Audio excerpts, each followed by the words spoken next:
The economic freedom fighters have hailed themselves for changing the political landscape and effecting social change in the country. Celebrating the party's 8th anniversary, EFF leader Julius Malema has slammed the African National Congress for failing to change the lives of ordinary people since the dawn of democracy in 1994. On the recent deadly riots, Malema has refuted the government's description of the protests as an insurrection, saying the riots are an indication of disgruntled South Africans against a failing government.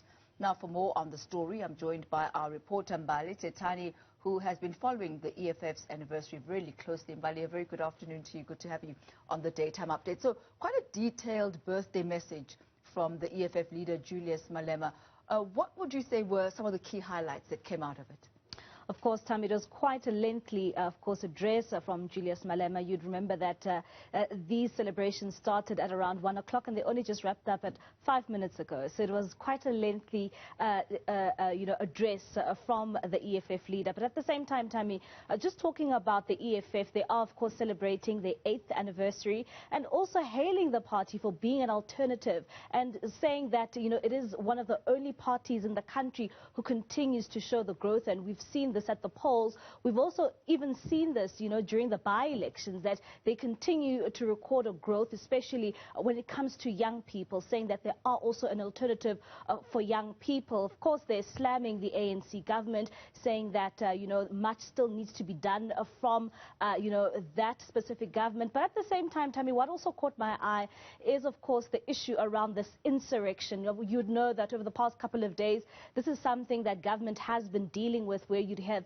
one person saying that it's an insurrection, while another person is saying that it's a counter-revolution. And these are the sentiments we've heard from the president and as well as from the defense minister. And this is something that Julius Malema also touched on in his speech today, saying that what we've seen, the violence in which we have seen specifically in these two provinces, Gauteng and KZN, does not amount to a failed insurrection or an insurrection at all. Let's take a listen to what exactly he had to say pertaining to the insurrection comments.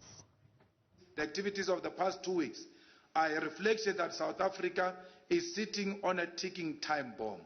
What happened in South Africa 2 weeks ago was not an insurrection and was never an attempt to topple government. Anyone who suggests that what transpired in South Africa 2 weeks ago is an insurrection is a charlatan, an opportunist, liars who have substituted their brains with hot air. There was never an insurrection in South Africa, and there was never an attempt for insurrection. We did see as well, Mbali, him taking this particular insurrection statement further, actually challenging President Cyril Ramaphosa, also touching on the issue of the deployment of the SANDF in the townships, a move that Julius Malema and the EFF right from the onset were against. So talk to us about the challenge that he's meted out to the president of the country. Of course, Tammy, he has slammed the president once again, when it comes to, deploying, those soldiers on the ground, specifically in the likes of Gauteng, as well as in KZN. And of course, you'd remember that this is something that a number of people were calling for during the times of this ongoing looting and violence in these two provinces, where a number of people were complaining that, saying that we are not seeing police presence. And of course, saying that, and government saying that, we don't have the capacity. But now he has slammed government, saying that, and specifically President Cyril Ramaphosa, saying that you're out of touch with society, that it should be you actually going on the ground to go and speak to your people, because these are your people and they have voted for you in office. And you'd also remember that immediately when we saw the deployment of, those soldiers, Tammy, this is something that he also took to Twitter, especially Julius Malema, saying that, in a country like ours, we really should not need any deployment of soldiers,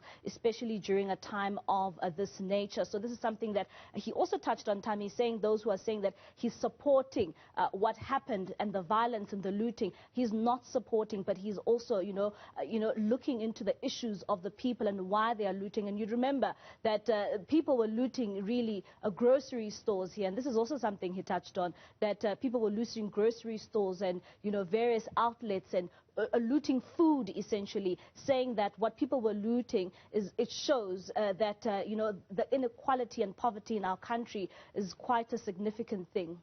And there's a comment he made there that was that really caught my attention when he says that soldiers are there to fight soldiers, and that soldiers are not there to fight, the poor people or those who are marginalized.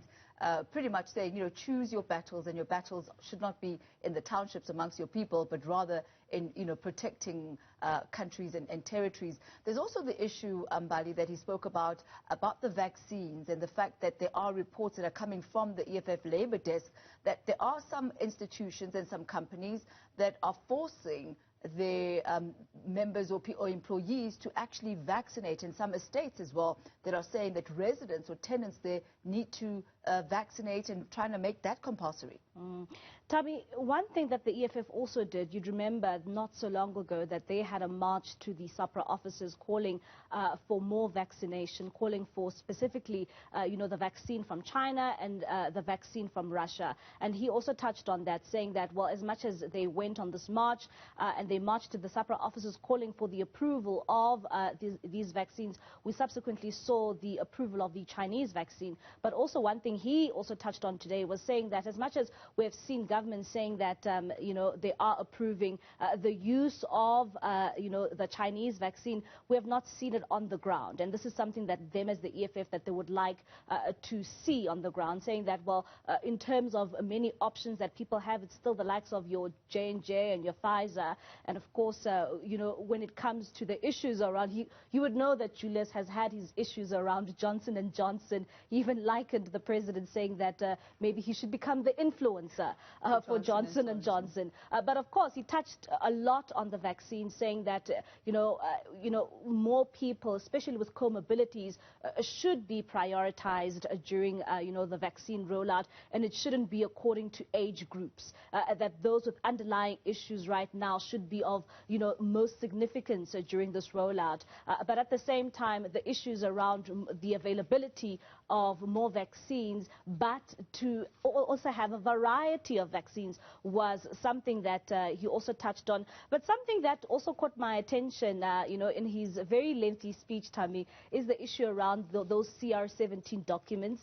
It's something that he also spoke about, saying that as the EFF, they will be taking this matter to the Constitutional Court. Of course, not so long ago, the Pretoria High Court released, their judgment, and basically saying that those CR17 documents, those bank statements, will not be opened. So this is something that they're taking the matter back now. They're taking it to a higher court to go and, of course, challenge this. And another aspect of his address today is around the issues around, the voting later this year. We know that we have those local government elections. They've been calling for them to be postponed. And they are saying that to the public, when they are calling for these elections to be postponed, it's not that they are not ready. But, of course, this needs to be something that is, of course, when you look at the issues around science, that we've seen the report from Justice Moseneke saying that should the elections go ahead this year, they will not be free and fair, because elections or political parties have not been given the chance to, of course, campaign, and campaigning forms a very important part when it comes to elections, because it's not really about what happens on the day of elections, but it is, of course, the build-up. Certainly is. Mbali Tetani, thank you so much for that comprehensive rundown of what really was a lengthy speech, as you put it. That's Mbali Tetani on the EFF's 8th birthday message. And as you heard there towards the end, Julius Malema once again calling and saying Mama Winnie Mandela is showing yet another sign that they are the government in waiting. That's how he encapsulated who they are as the EFF after 8 years on the ground.